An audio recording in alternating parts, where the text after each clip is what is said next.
Right, so staying in the NBA, let's talk about this West ball a little bit. So starting off at the top of the heat, the Phoenix Suns versus the New Orleans Pelicans. That series is tied at 2-2. As we know, the big deal in that series right now is Devin Booker. He's out with a MCL tear, strain, 1 or 2. So he should be out for another three or so weeks. We'll see how that go. But right now, that series at 2-2. The 2-7 matchup, Memphis Grizzlies versus Minnesota Timberwolves. That series is also now at 2-2. That series seemed to be up and down. That's why I like it. You just never know what you're going to get. Oh, yeah. Hey, you seen that 33 from Towns, Sanjay, but we'll talk about that a little later. But that series is tied up at 2-2. Then we go to the 3-6, the series that probably let me down the most because I thought the Warriors was going to get this done. That series is 3-1 Warriors. I will say Denver won the last game. They won game 4, but we'll see. I'm hoping we're going to get a finality to that series here soon. And then the 4-5 matchup, the Dallas Mavericks versus Jay's favorite team, the Utah Jazz. Yes. That series is 3-2 Mavericks. So with that said, Jay, what we got going on in the Western Conference? Well, we got look, Phoenix and New Orleans. Here's the deal on that. I'm not paying attention. Not all that much. I look, Phoenix. And we went over this very briefly before the show. Phoenix, you better figure this out because you may not think about it as the biggest upset in NBA playoff history or first round, however you want to phrase it. But look, Phoenix, you won 64 games in the regular season. New Orleans won 36 games in the regular season. So you may want to figure this out because this is just not. I understand Devin Booker's not in there. I get it. But regardless, you were 28 games better than the Pelicans were in the regular season. You're the defending Western Conference champions. Everybody's been, and really coming into the playoffs, I think the only team that anyone would even bother think it could beat you was the Golden State Warriors. And now we're in danger of losing in the first round. Oh, you got to get together, guys. I mean, CP3, DeAndre Ayton, Jay Crowder, Bridges, everybody, you got to compensate for what Devin Booker can't give you right now. And I just don't think, if you wind up losing this series, it's going to be a massive disappointment. And, look, every teams deal with injuries, and I think if Devin Booker, let's say he's just down and he can't come back for the next round, I think that's no harm, no foul if you lose in the semifinals to Dallas. I don't think that'd be that big a deal, but you can't lose in the first round to a 36-win team. That's all I'm saying in that one. Memphis and Minnesota, look, I know you were big on this series in the preview. You thought this was going to be one of the best. I think it has been one of the best from an entertainment value. I still think both these teams are just, I call them bipolar on Friday.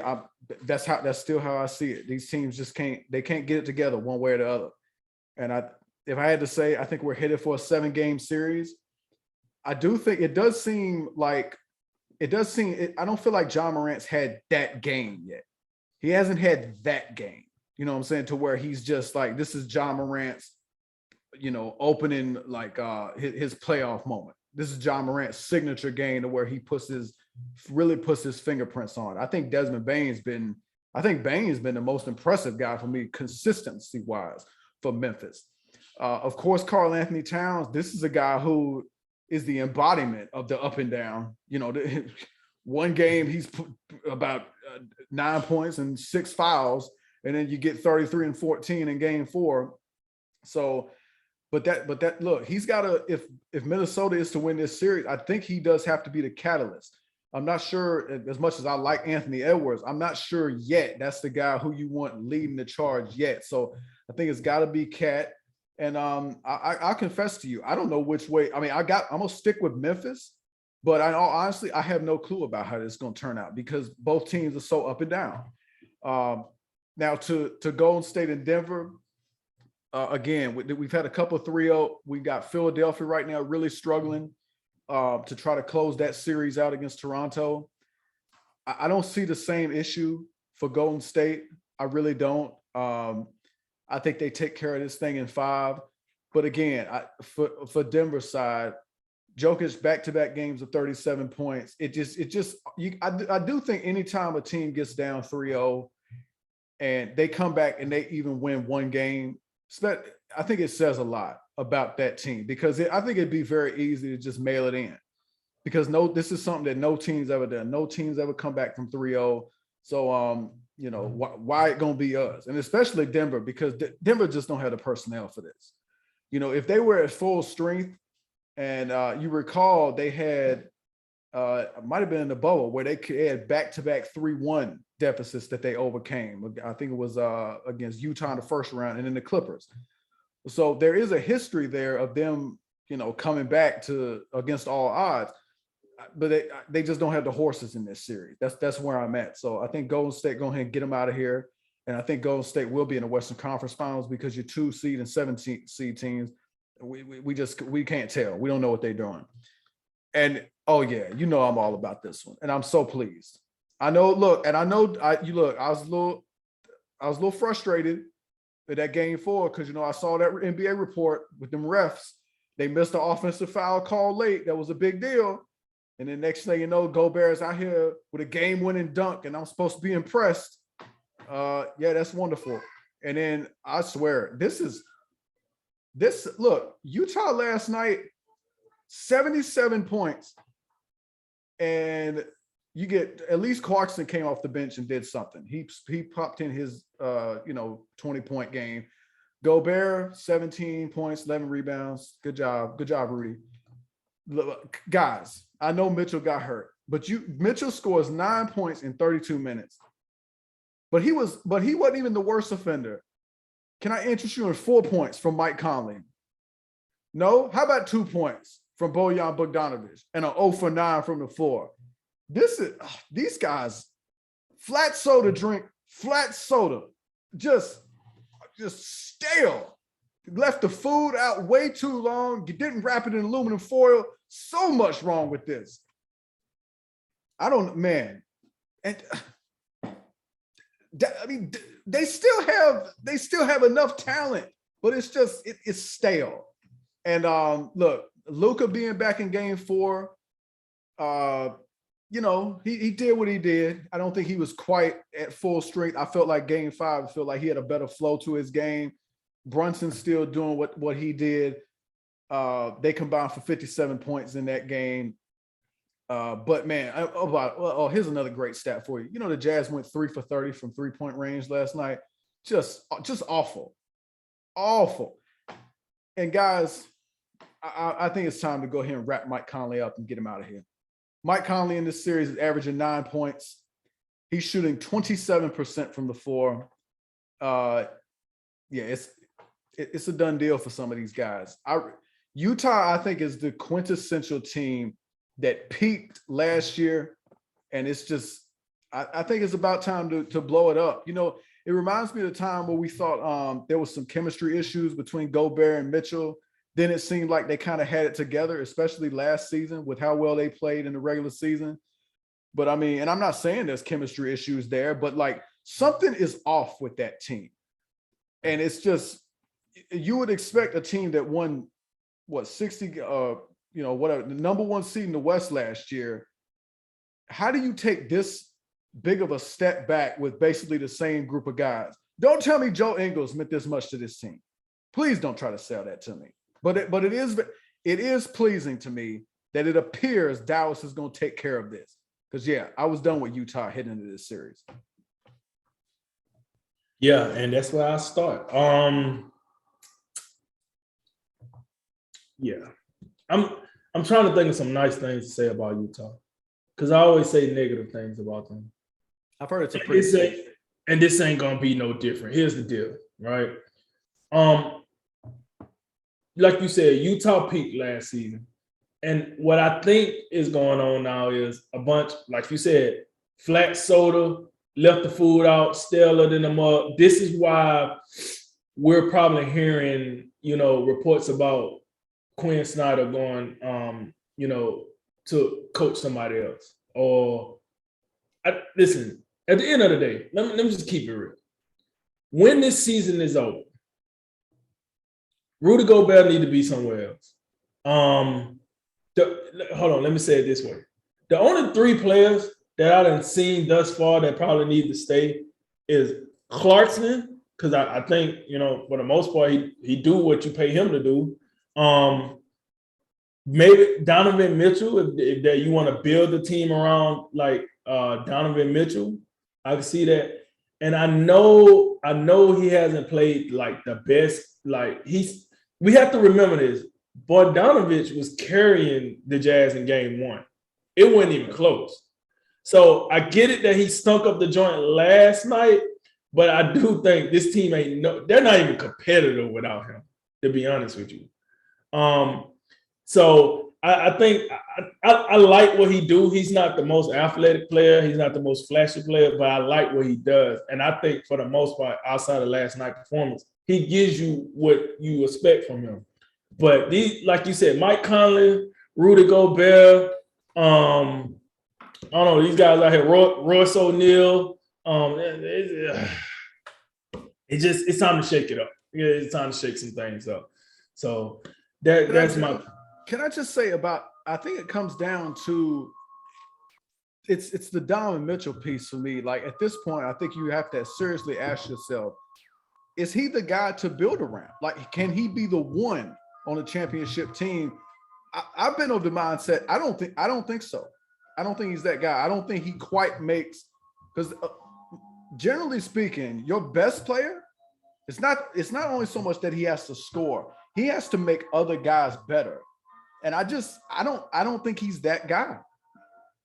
I would say if we get the opportunity to see it first, I would just like the opportunity. Like if they did one season, next season, and got those guys and built the team around Mitchell, and then it still fall flat, then I'm with you. But we haven't got the evidence yet. The way he played now, I'm with you. He don't seem to make the players better, but maybe it's a little different when everything is built around him and he don't have to worry about, Rudy Gobert doing whatever he's doing and this guy doing whatever, Mike Conley doing whatever he's doing. It might be something that I don't know, but you could be absolutely right. I mean, I just like to get the opportunity to see that in play. But to what you said with the Mavericks, the Mavericks, let me tell you something. They did exactly what you want a team like the Mavericks to do. They stayed afloat until they got their star player back. Right. And now that they got their star player back, this series feel about as over as it can be. Like 102-77, this series about as over as it can be, I think.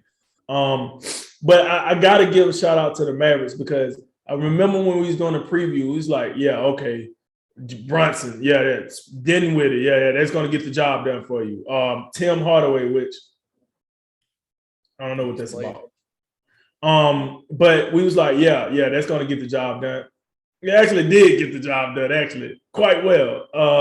I was stubborn, actually. I picked Dallas, even having no idea if Luka was going to play, but You did. I give you that. Yes, you did. My thing was without him, I didn't think Brunson was going to do what he did. And it's another player I'm trying to think about with Dallas.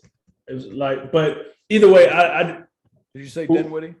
No, I didn't say Dinwiddie, but I didn't see those players doing what they was doing without Luka. Now we see. And listen to what you said about the next round. Luka gets in his groove and they keep playing like this. Yep. You know what I'm saying? Hey, Luka probably could finally make that conference championship for the first time. And we'll see. So I am interested in that. Warriors and Nuggets, you said it, man. Like, I'm just waiting for the Warriors to get this done. I think sometimes you just